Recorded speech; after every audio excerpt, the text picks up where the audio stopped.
Selamat pagi sahabat pembelajar, kita berjumpa kembali di seminar online yang diselenggarakan oleh Indonesia Belajar. Indonesia Belajar adalah sebuah media untuk belajar yang berisi motivasi, inspirasi, dan pengetahuan tentunya dari para narasumber terbaik di Indonesia. Hadir dalam platform mobile aplikasi yang sahabat pembelajar bisa langsung download di Google Play Store maupun di Apple App Store, atau Anda bisa langsung follow di Instagram kami di indonesia_belajar.id ataupun melakukan klik langsung ke website kita di indonesiabelajar.id.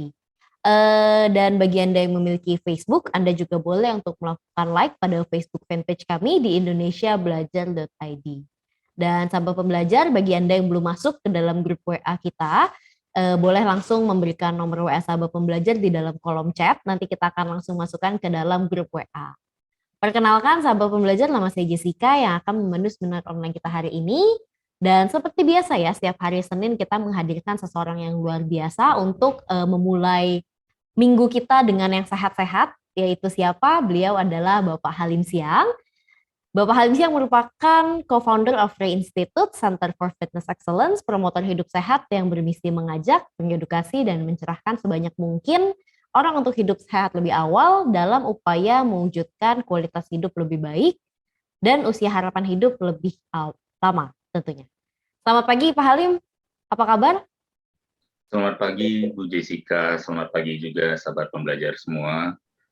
Syukurlah kabar saya baik. Semoga kabar Bu Jessica, sahabat pembelajar semua, tim Indonesia Belajar juga dalam keadaan yang baik.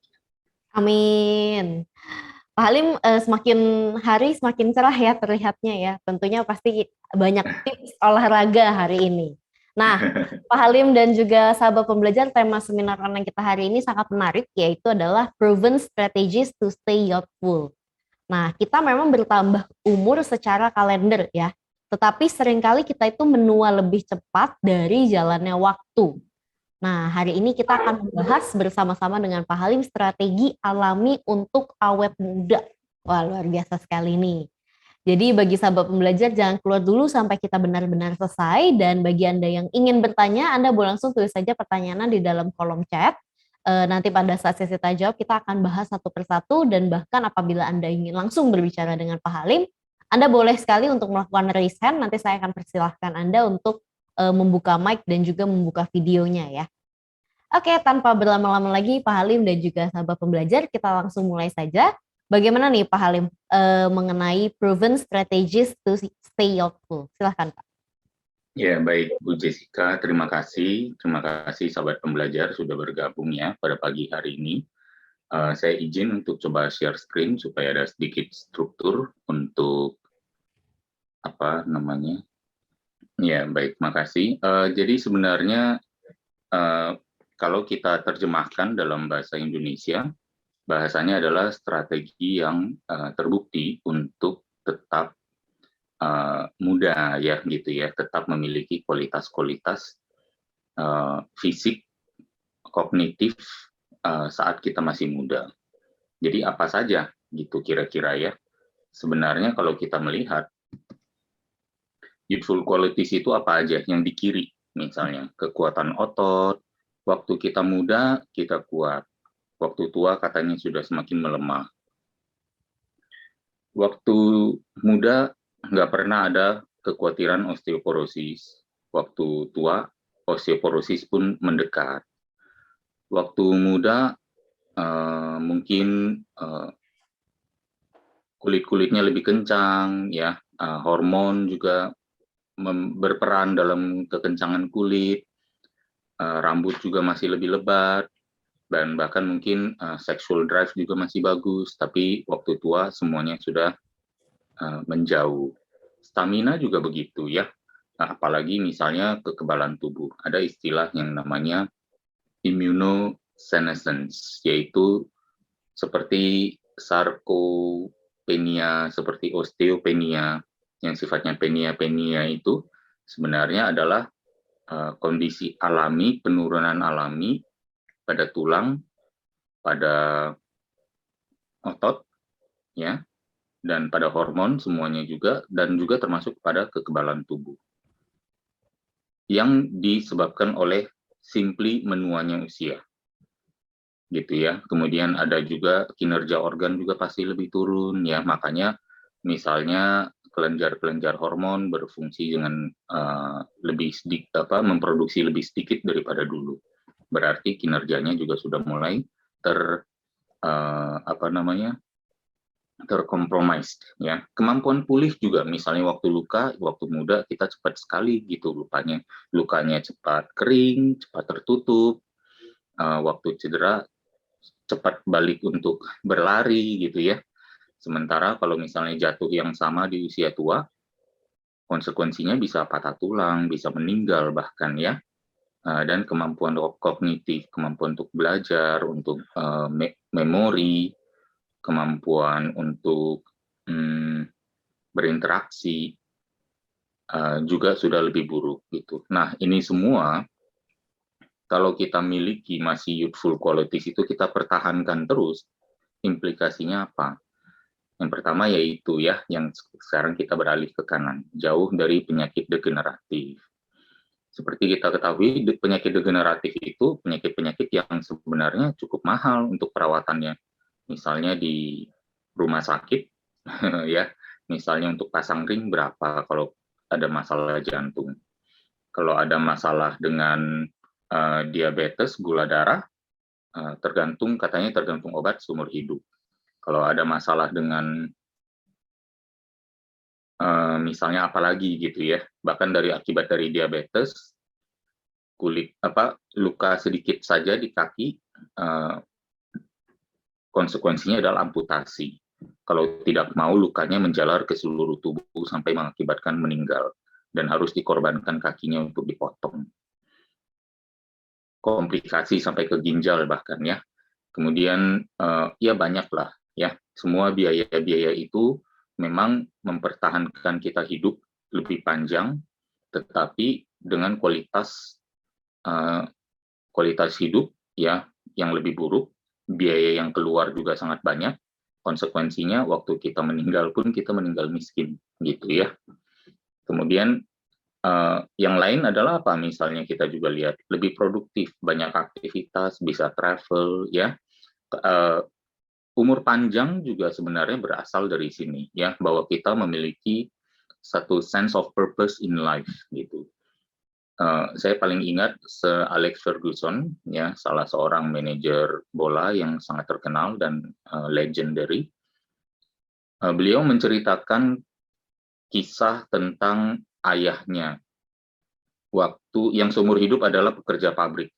Karena sudah terlalu tua,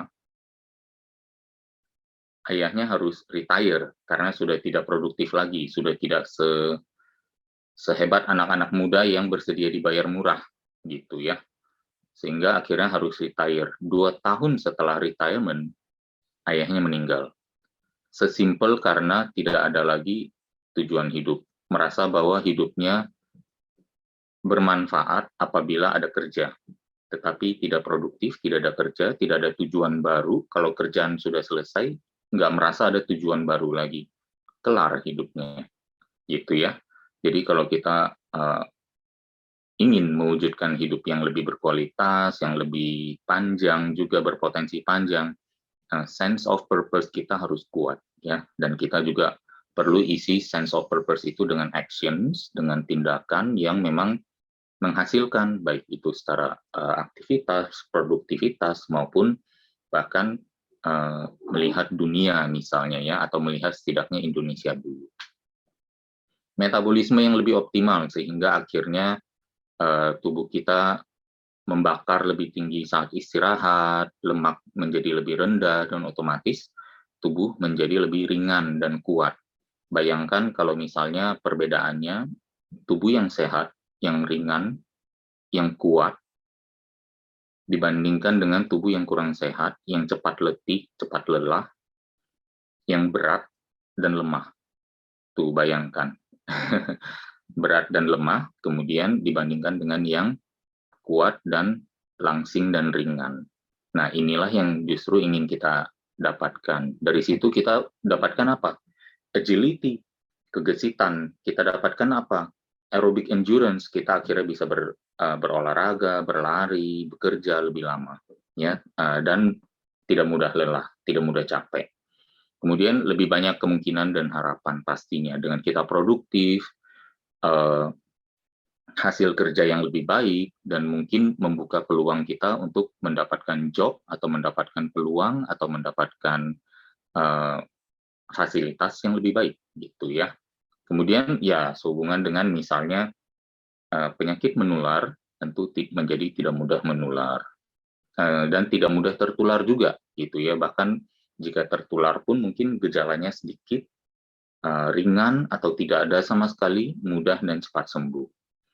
Fungsi reproduksi optimal ya itu juga salah satu bonusnya, daya tahan terhadap stres yang tinggi sehingga tidak mudah masuk ke dalam depression. Kalau kita membayangkan semua ini kan sebenarnya nikmatnya ya, tapi saya sebenarnya apa boleh buat harus membahas, kita kalau mau bahas kan sebenarnya bahas yang baik-baiknya. Dalam arti apabila kita ingin tercerahkan, maka analisalah terang, analisalah cahaya, analisalah tercerahkan gitu ya. Tapi kalau kita mau tercerahkan, malah kita menganalisa kegelapan, kita mencari gelap. Mengapa ya gelap? Apa sumber gelap? Apa dampaknya kalau kita gelap-gelapan terus? Sampai kapan ini kita mau gelap? Pertanyaan-pertanyaan seperti ini tidak membantu kita menemukan terang atau pencerahan. Kalau pencerahan, pertanyaannya adalah bagaimana membuat ruangan yang gelap ini menjadi cerah? Adakah jendela yang mungkin bisa kita buka? Adakah tirai yang menutupi yang perlu kita sibak dan buka? Adakah mungkin aliran listrik? Bisakah kita menghubungkan aliran listrik itu dengan misalnya bolam atau sumber misalnya setidaknya ada penerangan ya. Dua kategori kelompok pertanyaan yang berbeda. Kita mengambil, ini saya hanya ingin menjelaskan satu hal. Kita mengambil keputusan untuk berpola hidup sehat, untuk menambah kebiasaan sehat dan mengurangi atau melepaskan kebiasaan hidup yang tidak sehat. Pertimbangannya biasanya adalah mencari nikmat dan menghindari sengsara. Nah, banyak yang lebih suka ditakut-takutin, menghindari sengsara. Makanya tadi saya sempat sedikit bahas tentang betapa melelahkannya, betapa ruginya apabila ceritanya terkena penyakit degeneratif, dan lain sebagainya, gitu ya. Tapi mau nggak mau, karena kebanyakan dari kita masih di button take action-nya masih berawal dari ketakutan, menghindari sengsara, ketakutan pada sengsara. Yang sebenarnya pola hidup sehat yang berawal dari pikiran yang sehat pun adalah pikiran yang mencari terang, yang mencari nikmatnya sehat, bukan menghindari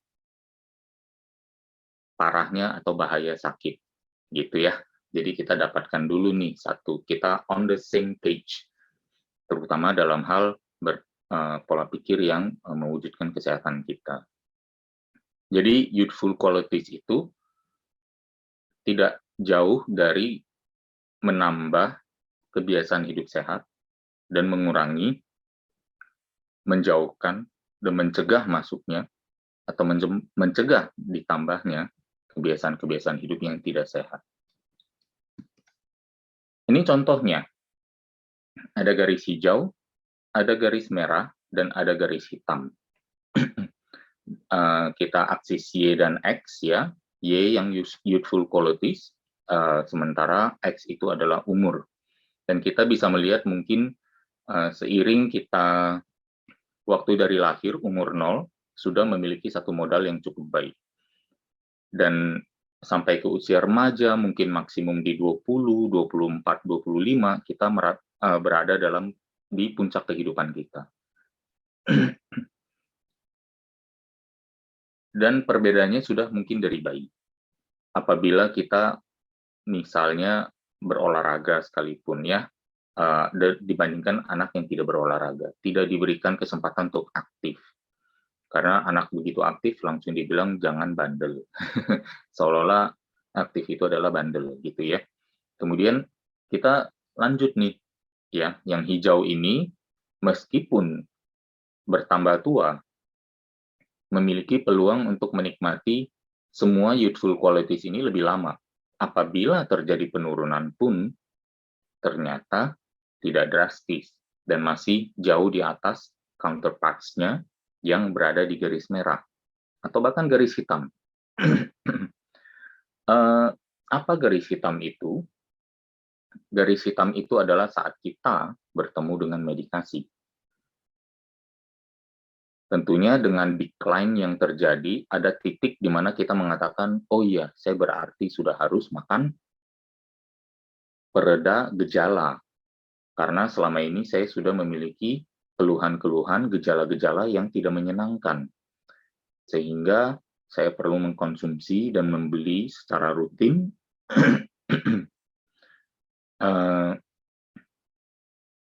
produk-produk untuk meredam gejala itu. Tekanan darah tinggi, ada produknya. Gula darah tinggi, ada produknya lagi. Kemudian trigliserid tinggi, nanti ada lagi produknya. Nggak bisa tidur, ada lagi makan produknya ya. Kemudian nanti, aduh darah kental, makan lagi produknya. Sakit kepala migrain, sering, makan lagi produk. Jadi semua gejala-gejala itu kita mengambil seolah-olah shortcut-nya untuk mengatakan yang penting beres secara instan. Saya nggak mau sakit kepala lama-lama. Saya nggak mau yang namanya dihantui cek darah saya merah semua. Saya pakai produk-produk ini dengan konsultasi pada orang-orang yang sudah kuliah 5-7 tahun yang pasti sudah mengerti. Ini satu-satunya solusi yang akhirnya membuat saya ceritanya nih di tangan yang aman. Padahal orang yang berpikir seperti itu sedang melalui garis hitam itu, gitu. Ya, penurunan kualitas kesehatan dan meskipun somehow nanti teknologi yang berkembang dan dikembangkan maksudnya bisa membuat kita sustain life lebih panjang, tapi at what cost, ya, dan at what condition, di mana ternyata kondisinya kualitas hidup kita tidak lebih baik. Kita masih dipasang selang sana sini dengan life support machine, mesin pendukung hidup yang bahkan memompa oksigen yang membuat kita bernafas saja bisa pakai mesin gitu, yang sebenarnya sudah layu seperti sayur gitu. Same age dengan counterparts-nya yang di garis hijau, menikmati hidup dengan penuh, berpola hidup alami,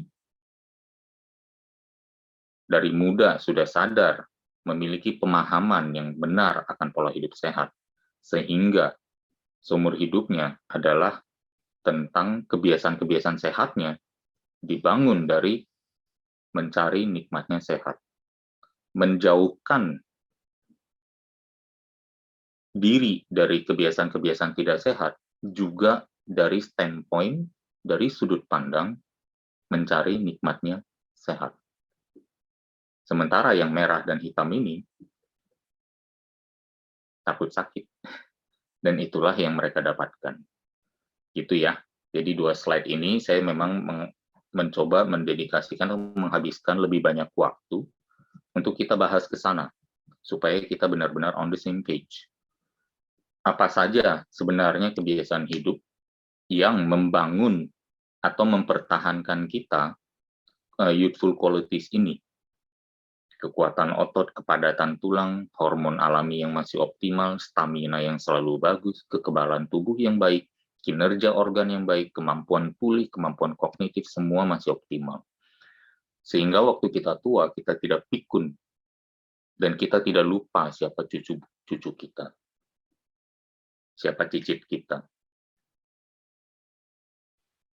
Ya, kalau kita bisa hidup sepanjang itu, ya, ya tentunya kita juga ingin bisa masih berfungsi secara baik dalam hal kemandirian. Kita juga tentunya ingin hidup mandiri karena kita orang yang tidak suka merepotkan orang lain. Apalagi merepotkan orang-orang yang kita sayangi, ya.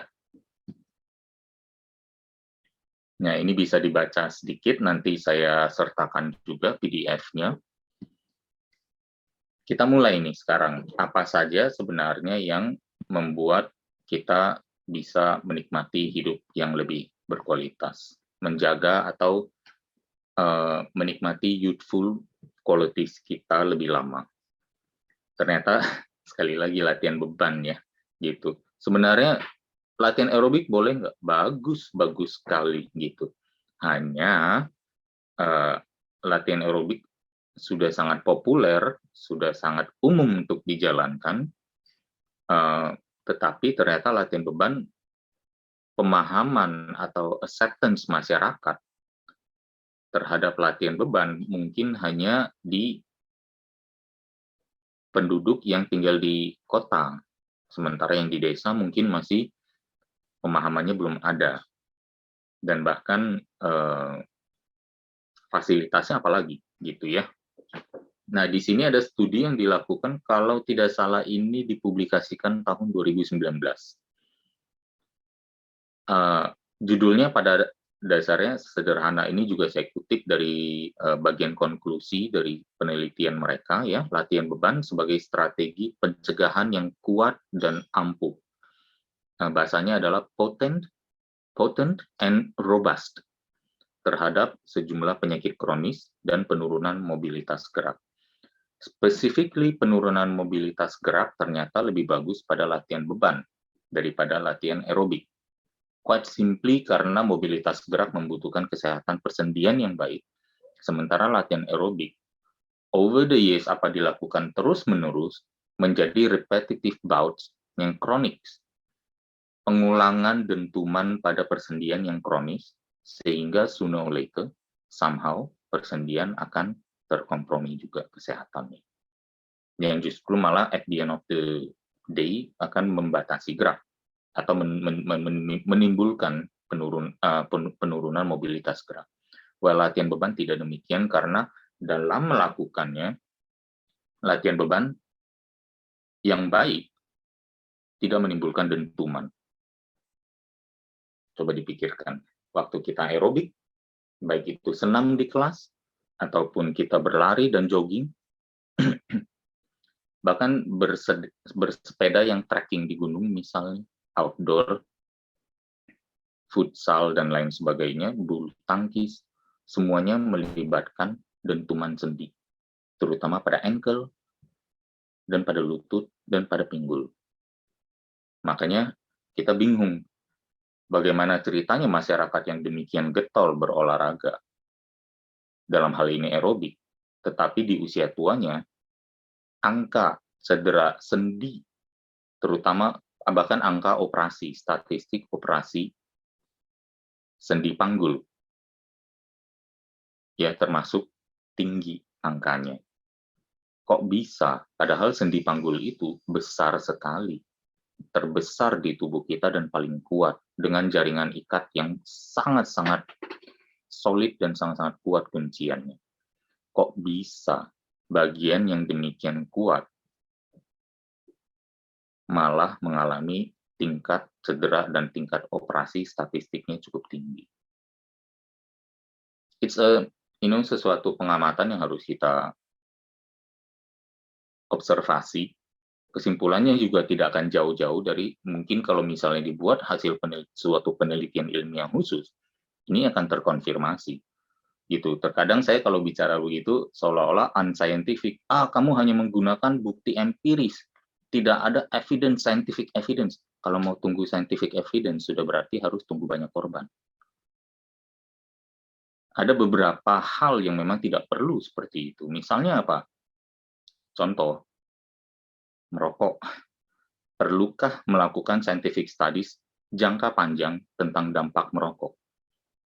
dan menugaskan ceritanya 1.000 orang pria dan wanita untuk merokok selama 10 tahun dan bandingkan dengan 1.000 orang pria dan wanita yang tidak merokok. Secara etis, itu tidak bisa dilakukan. Mau tidak mau, bukti empiris rule pada saat seperti itu. Nah, sama halnya juga dengan statistik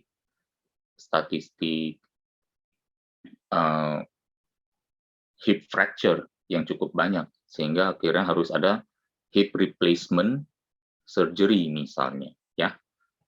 Ini hanya saya agak swaying out sedikit, tapi supaya untuk menjelaskan kepada kita bahwa latihan beban selain menguatkan, ternyata memiliki manfaat untuk menguatkan otot dan karena nature-nya tidak high impact,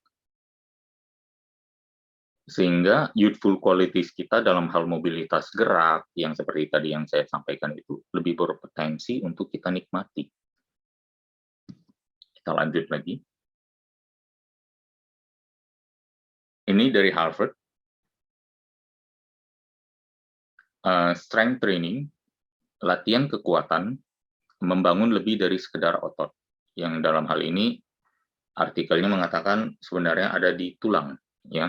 Latihan kekuatan memperlambat penurunan atau pengeroposan tulang dan membangun tulang yang keropos. Bahkan tulang yang sudah lagi keropos, yang laju rilis kalsiumnya lebih cepat daripada kemampuan menyerap kalsium, itu bisa di-restore dengan latihan beban.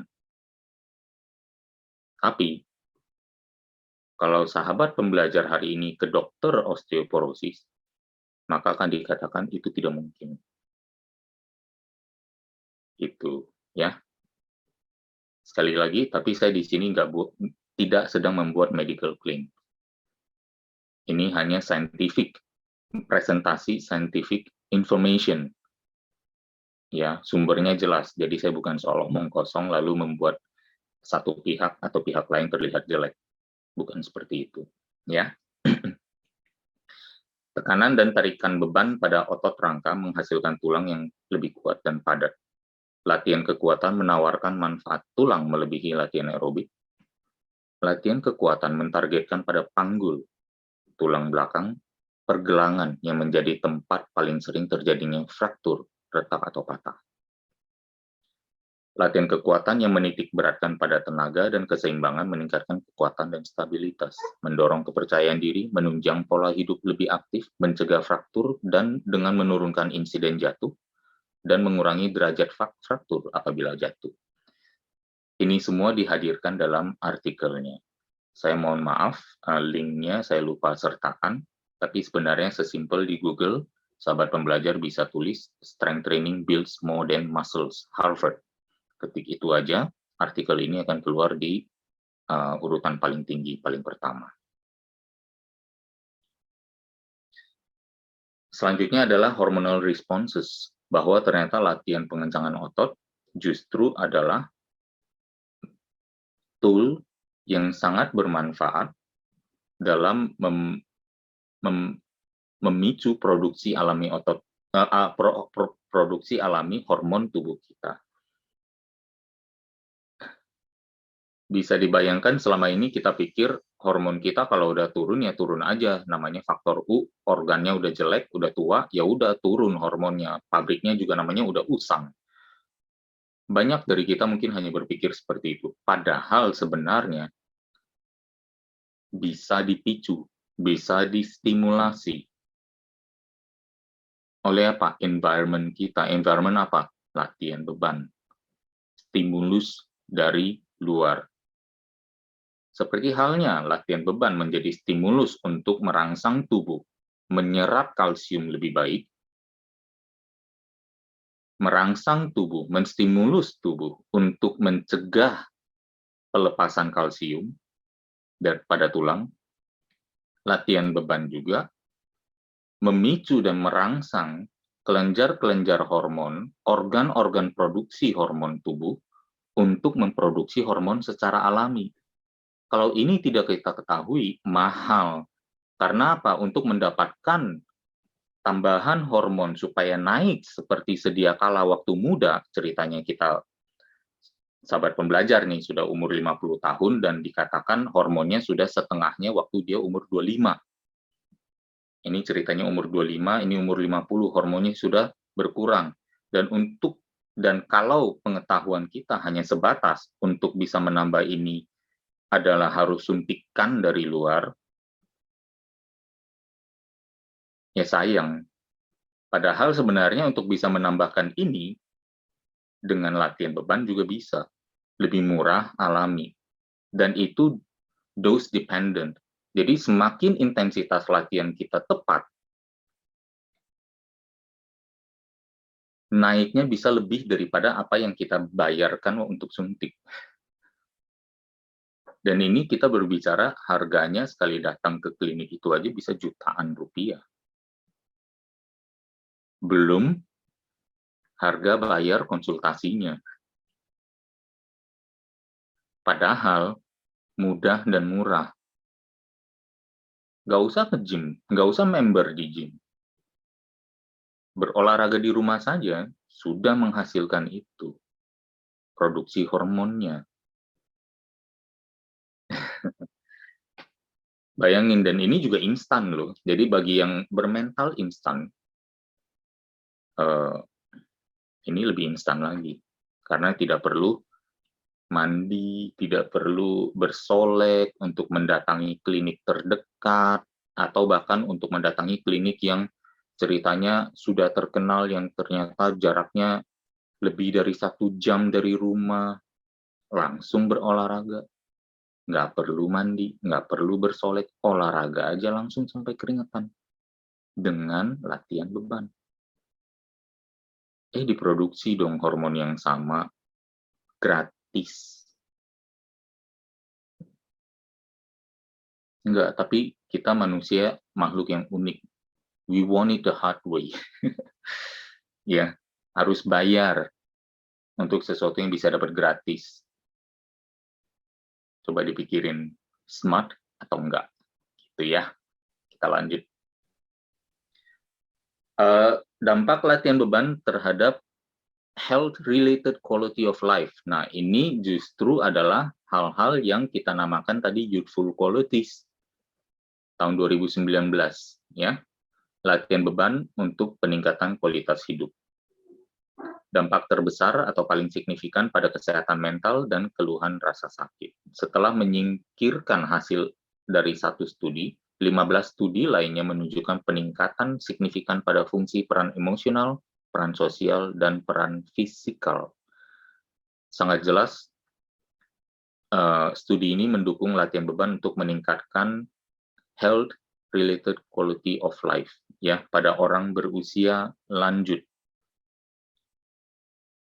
Dan ini adalah meta-analisis yang mengumpulkan 16 studi dan mencari benang merah kesimpulan yang sama. 16 studi yang kira-kira metode penelitiannya serupa, pada objek yang serupa dan pada topik yang serupa. Jadi ini meta-analisis yang lebih saya suka karena sangat konklusif. Kumpulan dari belasan atau puluhan penelitian ilmiah dengan konfirmasi kesimpulan yang sama. Nah, ini juga ya di Sydney Morning Herald, tepat persis di lebih kurang tahun 2020 lagi marak-maraknya ketakutan akan penyakit menular. Sydney Morning Herald. Di sini seorang dosen senior di Deakin University ya menjelaskan bahwa jika Anda memiliki massa otot yang sehat sepanjang hidup, maka Anda memiliki cadangan atau tabungan asam amino yang membantu sistem kekebalan tubuhmu untuk merespon cepat pada infeksi dan penyakit. Seiring bertambahnya usia, mereka yang memiliki lebih banyak massa otot diuntungkan oleh respon kekebalan yang lebih baik, yang hasilnya adalah waktu sakit yang lebih singkat atau lebih sedikit. Terjemahannya langsung dari paragraf di atas.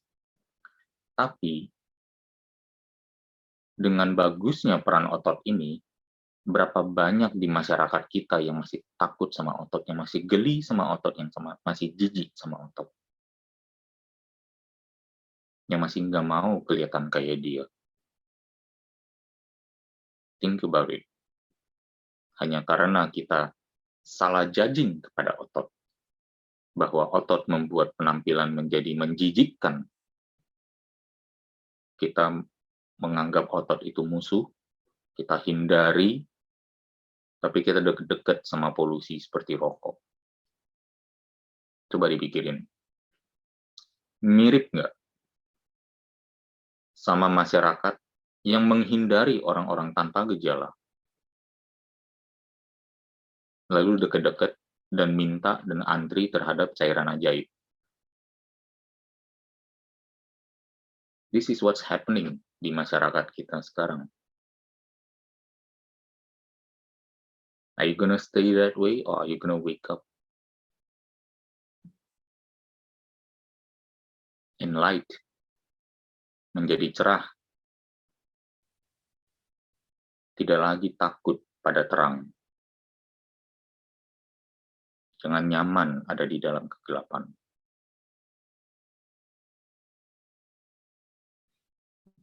Nutrisi, ya, youthful qualities pasti terbantukan dan sangat membutuhkan asupan nutrisi yang cukup. Mungkin ini terlalu kecil untuk terlihat, tapi ini adalah serangkaian nutrisi yang banyak sekali yang sebenarnya kita temukan ternyata dalam makanan-makanan yang selama ini saya rekomendasikan, yaitu protein dan sayur-sayuran, serta buah. Ya. Omega 3 dari ikan misalnya, dari flaxseed mungkin, ya, atau bahkan dari ikan pun tidak harus salmon, yang murah dengan seperti ikan bandeng pun milkfish juga sangat baik. Sardin juga sangat baik. Ya, fiber dari sayur-sayuran, murah meriah, tidak harus mahal. Ya, vitamin B, C dan lain sebagainya semua adalah dari sumber-sumber makanan alami. Kalau kurang, silakan dibantu dengan suplementasi. Ya, jadi, dan masalahnya mungkin seiring kita bertambah usia, mungkin gigi sudah pada mulai tanggal, ya, dan kemampuan mengunyah pun sudah berkurang, sehingga akhirnya selera makan juga turun. Aduh, saya yang namanya kalau ketemu waktu makan mungkin udah males, karena apa? Menyadari saya nggak punya gigi banyak, makanan yang enak-enak nggak bisa dikunyah lagi. Nah, jadi sangat penting juga untuk kita jaga kesehatan tulang kita, termasuk di gigi, ya. Dan kemudian kita jaga tentu ya untuk asupan nutrisi yang bagus.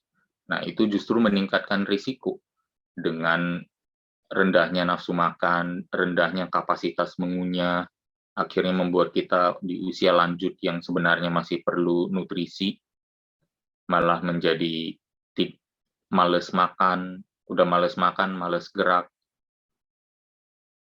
Ya, itu akhirnya arah kehidupan banyak senior-senior kita yang kalau saya saksikan sebenarnya miris. Saya tahu solusinya, tapi kalau saya beritahukan malah menggurui, malah lancang mungkin ya. Jadi sehingga akhirnya sulit untuk, mungkin salah satu bagian tersulit dalam line of work saya adalah untuk merelakan orang-orang be the way they wanna be. Meskipun dalam hal edukasi, harapan saya adalah orang tercerahkan. Tujuannya kan ke sana. Tapi mungkin tujuan bukan harapan ya. Jadi harus ada tujuan yang jelas untuk mencerahkan lebih banyak orang, tetapi konsekuensi sisi lain daripada poin ini adalah melihat orang yang tidak mau dicerahkan,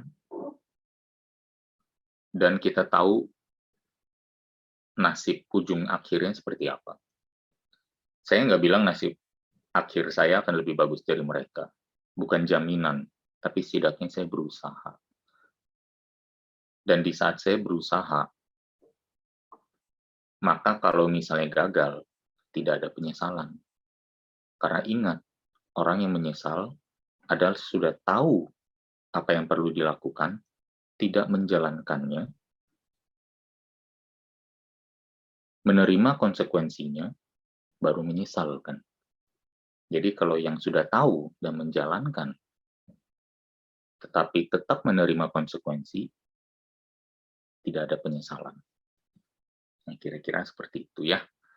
Jadi strateginya apa? Kan dibilang strategi nih. Nah, kita atur secara rapi. Kira-kira PR-nya apa saja?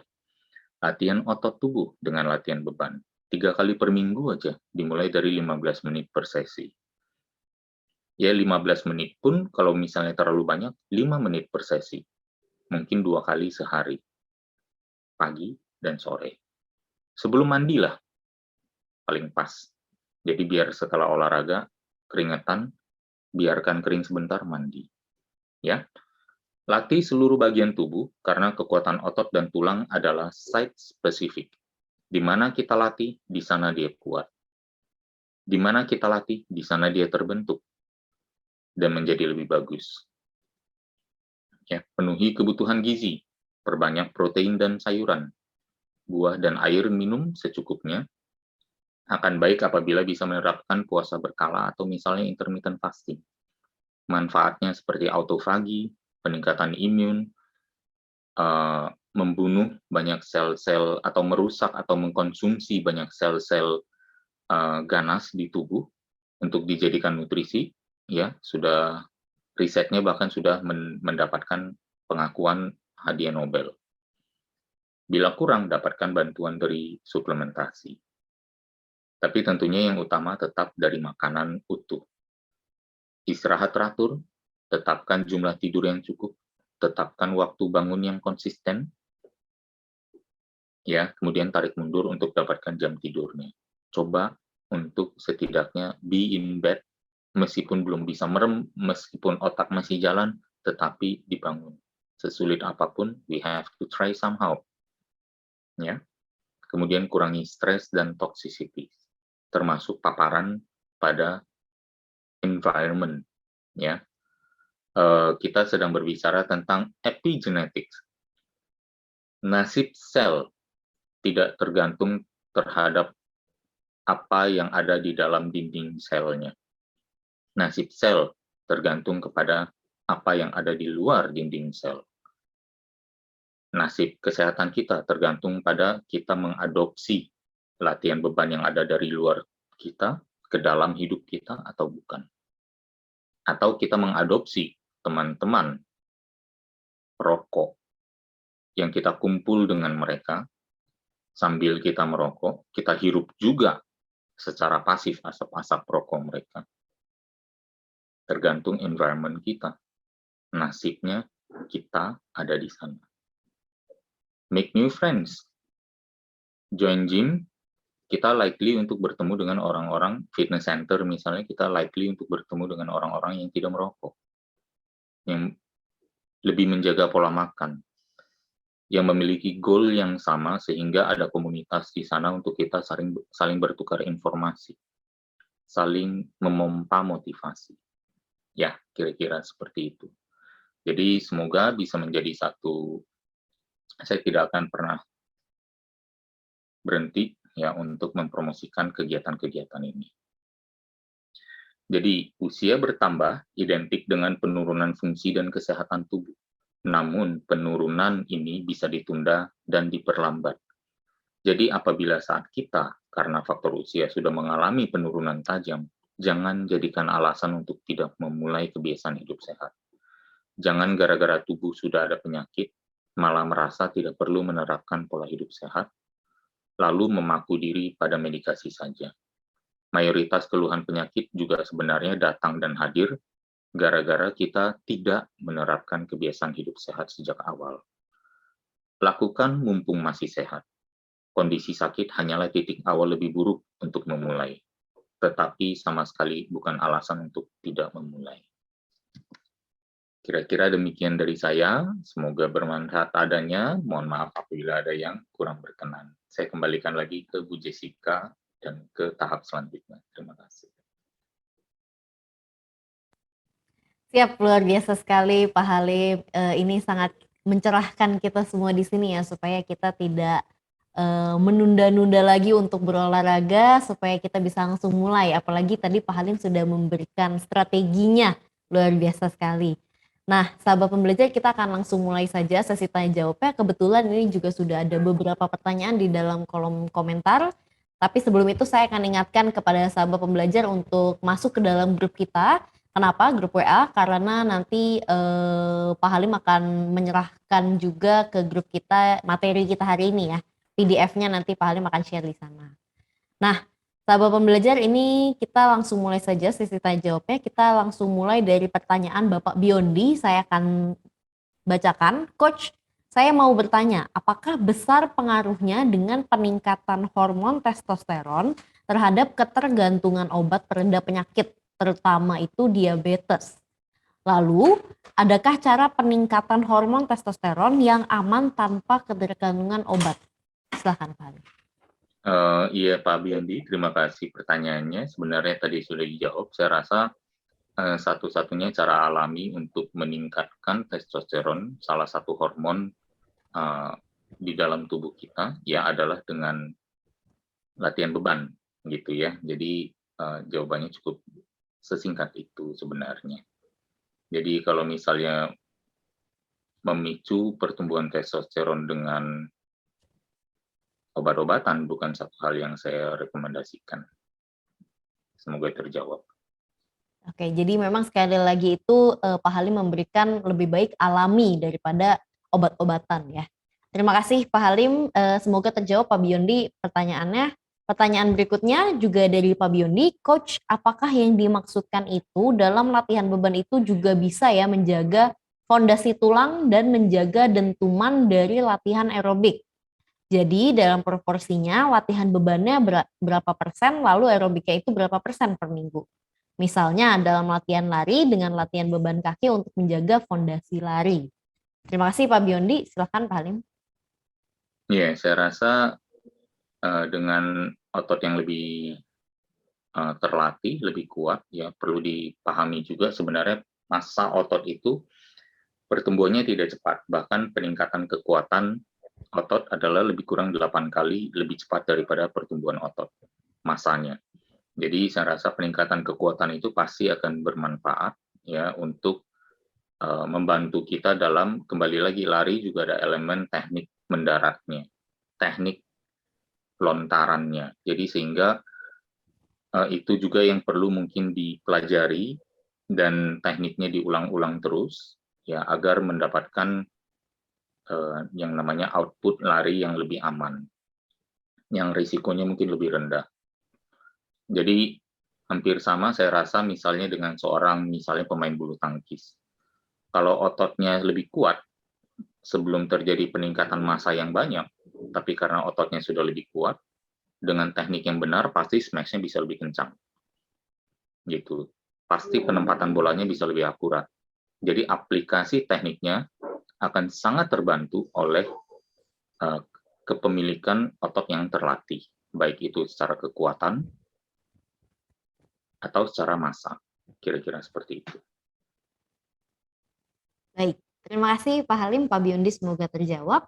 Kita lanjut lagi ke pertanyaan Ibu Elfrida.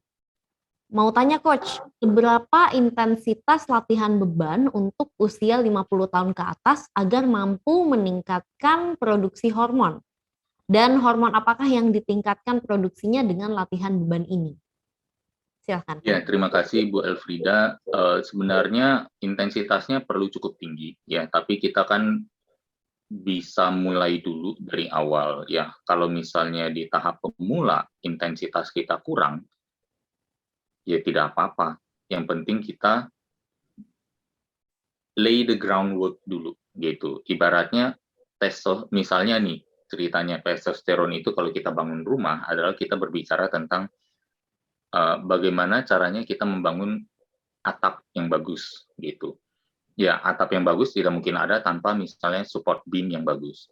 Support beam yang bagus tentu tidak mungkin ada tanpa fondasi yang bagus. Jadi kita lay the groundwork dulu, buat fondasinya dulu, sehingga si atapnya nanti bisa ada gitu. Jadi kita tidak perlu kecil hati kalau misalnya mungkin di sesi-sesi awal kita hormon kita belum diproduksi semaksimal yang kita harapkan gitu ya.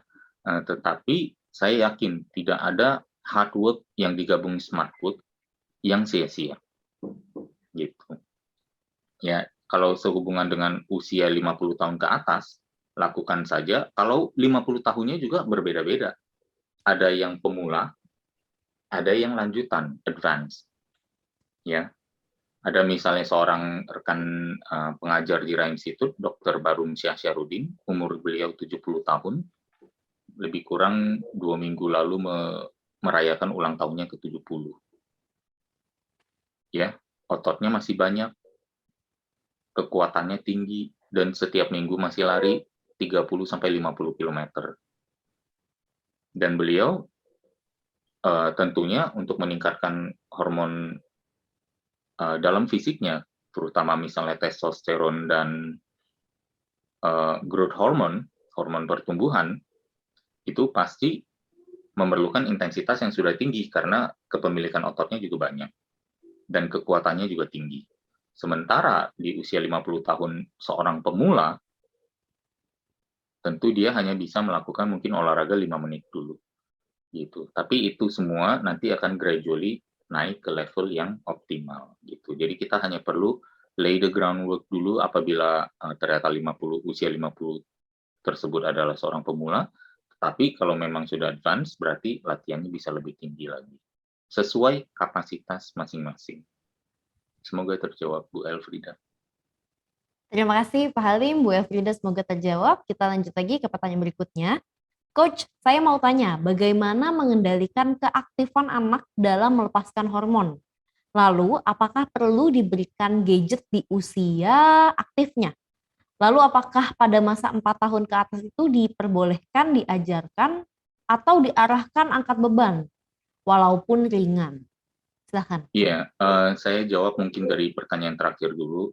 Fitness bagi anak-anak umur 4 tahun, bisa jadi melibatkan beban, bisa jadi tidak. Yang penting adalah memupuk kebiasaannya dulu, rutinitasnya, ya. As the brain, katanya pertumbuhan otaknya memang sudah mungkin berhenti di 3 tahun, ya. Tapi saya rasa itu akan terus berjalan karena di 7 tahun pertama adalah tahun-tahun programming subconscious-nya untuk sebagai modal seumur hidup. Jadi saya rasa ini juga somehow menjadi transisi untuk pertanyaan di atasnya, ya, jawaban pertanyaan di atasnya. Bahwa olahraga bisa dibuat fun untuk anak-anak, fokuskan kepada balance otak kanan dan kiri dengan pergerakan di otot kanan dan kiri juga. Ya, latih motorik mereka secara baik, kemudian latih juga otot mereka agar otak bisa terhubung dengan kemampuan gerak yang bagus. Nah, itu akan sangat membantu mereka dalam satu memupuk kebiasaan, yang kedua adalah tentu menimbulkan sambungan-sambungan sinapsis di otak, ya, menjadi lebih cerdas dan mungkin lebih kecil kemungkinan menghadapi masalah-masalah akademis gitu. Kalau untuk keaktifan anak dalam melepaskan hormon, saya rasa satu itu banyak besar hubungannya dengan yang namanya konsumsi karbohidrat. Berbagai produk yang mereka konsumsi sebagai anak-anak tinggi sekali kadar karbohidratnya. Susu aja, susu anak-anak, kalau kita mau jujur, ini nanti saya kena saya kena somasi lagi ya. Coba dicek di ingredients-nya susu anak-anak itu, dan jangan kaget bahwa ternyata sukrosa atau glukosa sirup yang menempati ranking yang cukup tinggi dalam daftar urutan. Yang artinya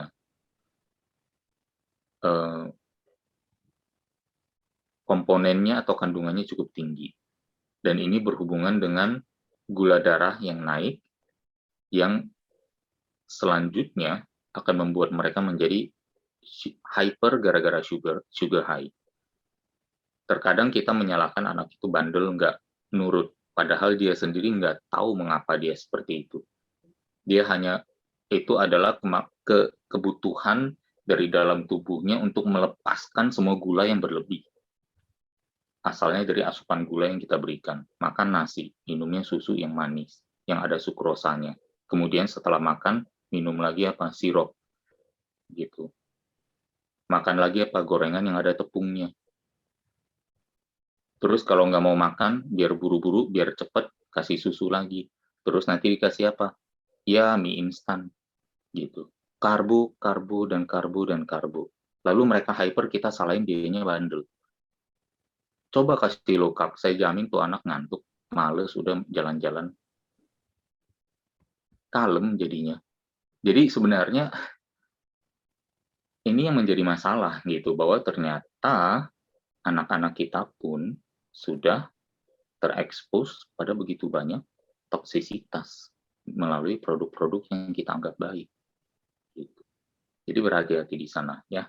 Jadi semoga keaktifan anak bisa sedikit banyak terkendali dengan dibatasinya karbohidrat dalam asupan pola makan sehari-hari mereka. Semoga terjawab. Siap, terima kasih Pak Halim. Semoga terjawab Pak Biondi. Kita lanjut lagi ke pertanyaan Ibu Adelia. Pada saat kita latihan beban, tolok ukurnya adalah beban yang kita angkat. Misalnya, kita sudah bisa lebih dari 15 repetisi dengan beban 7 kilo. Artinya kita sudah harus tambah beban. Tapi kita tetap menggunakan beban 7 kilo. Apakah massa otot kita itu akan turun atau tetap jika kita menggunakan beban yang sama? Atau kita harus terus menambah beban kita, Coach? Terima kasih. Ya, terima kasih pertanyaannya Saudari atau Bu Adela. Pertanyaan yang bagus ya. Kita membahas tentang load atau beban sebagai komponen utama intensitas dalam latihan beban. Memang theoretically speaking kita stop growing begitu beban kita yang kita pakai lebih ringan gitu. Tetapi ada cara yang namanya sebenarnya progressive overload. Progressive overload itu tidak semata-mata hanya angka beban yang kita tambahkan. Tetapi misalnya masih ada komponen seperti apa? Jumlah set. Misalnya dulunya kita 7 kilo, 15 repetisi, kita lakukan 3 set. Tapi sekarang kita dedikasikan lakukan tambah 1 set lagi menjadi 4 set. Itu juga satu progressive overload, cara untuk tetap menjaga stimulasi otot yang baik. Yang kedua, yang saya rasa yang bahkan sebenarnya seharusnya menjadi yang pertama. Hanya karena tadi saya kepikiran menambah set sebagai urutan pertama. Tapi sebenarnya yang paling utama adalah teknik melakukan gerakannya. It is not just by numbers. Gitu. Ya. Bagaimana otot yang kita targetkan menyerap 7 kilo itu dengan baik. Jangan 7 kilo itu malah tersebar-sebar dibantu oleh banyak otot-otot lain, sehingga otot target itu dapatnya sedikit. Gitu. Jadi kalau misalnya kita mendapatkan persentase yang tinggi dari 7 kilo itu, di otot yang menjadi target kita, itulah yang menjadi aim utama. Gitu. Jadi tipsnya apa dong? Perbaiki teknik latihan beban kita. Saat melakukan, perbaiki caranya. Finesse. Mungkin kalau misalnya kita berbicara masak, ya misalnya masak nih, ya ingredients-nya sudah bagus, komposisinya sudah ditakar sesuai buku resep, semuanya udah keren, alat masaknya juga bagus. Nah, alat masak kita analogikan sebagai alat latihan di gym ya, gitu. Kompornya juga bagus dan segala macam, bahkan instruksinya juga udah bagus nih. Di menit keberapa itu apinya harus dikecilkan, gitu. Dan segalanya, semuanya sudah ada dalam manual. Hanya satu yang kurang, tidak dioseng. Jadi enggak, gitu. Jadi bahkan refinement dalam ngosengnya pun adalah satu bagian untuk mendapatkan sajian yang lezat, gitu. Nah, otomatis dalam hal misalnya dalam latihan beban, oseng-osengnya itu adalah tekniknya, si teknik gerakannya. Jadi nggak hanya sekedar fasilitas yang paling bagus, beban yang paling tinggi, ya, tetapi juga how you use them. Buat saya makanya 5 kilo, ibaratnya 5 kilo kapas dengan 5 kilo besi, sama-sama aja 5 kilo. Jadi saya bisa mengutilize-nya dengan baik.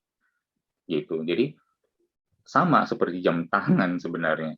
Jam tangan yang murah, yang 100.000 dengan jam tangan yang 100 juta ternyata menunjukkan waktu yang sama gitu loh.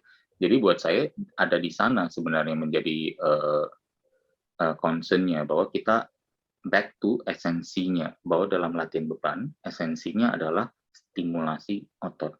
Jadi lakukan secara halus. Improve tekniknya dengan apa? Lakukan secara halus, lakukan lebih lambat, lakukan secara lebih seimbang tanpa hentakan. When you manage to do that, lebih halus, lebih seimbang, tanpa hentakan, ya, dan lebih lambat. Saat itu, bahwa ternyata kita merasa, oh 7 kilonya masih berat ya, nggak jadi deh nambah. Saya karena meningkatkan persentase 7 kilo itu untuk otot saya. Gitu ya. Jadi itu juga menjadi satu pertimbangan khusus. Ada banyak teknik sebenarnya, tapi ya sebenarnya ya kita setiap bahu, misalnya dari bagian tubuh ya, bahu, depan, belakang, samping aja, tekniknya berbeda-beda lagi. Jadi tidak dalam skop waktu yang ada untuk kita bahas seperti ini. Ya, nanti hopefully next time.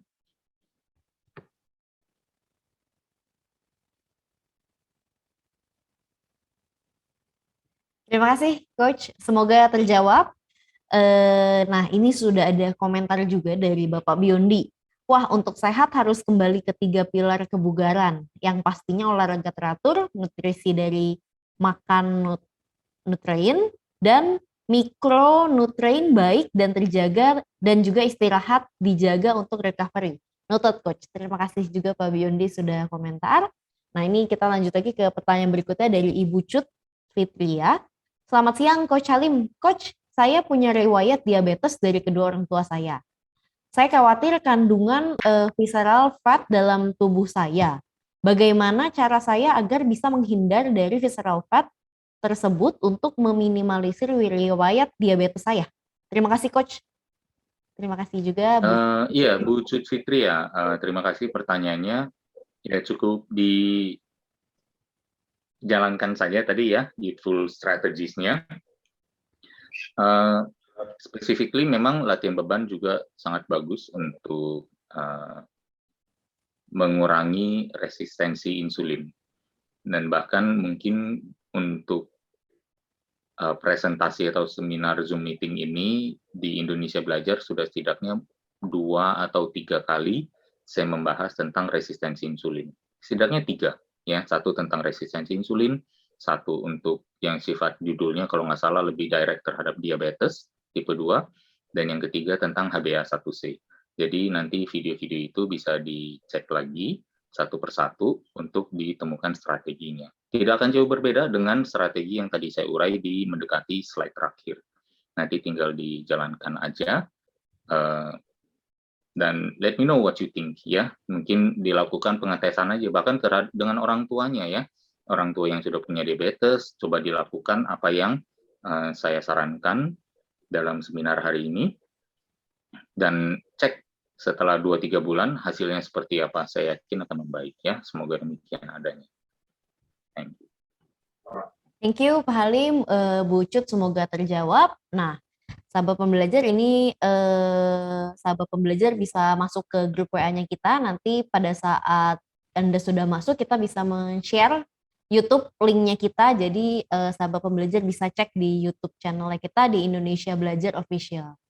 Nah, ini sudah ada beberapa orang yang komentar juga. Terima kasih, Coach. Sudah terjawab pertanyaan saya menjadi pencerahan. Terima kasih juga.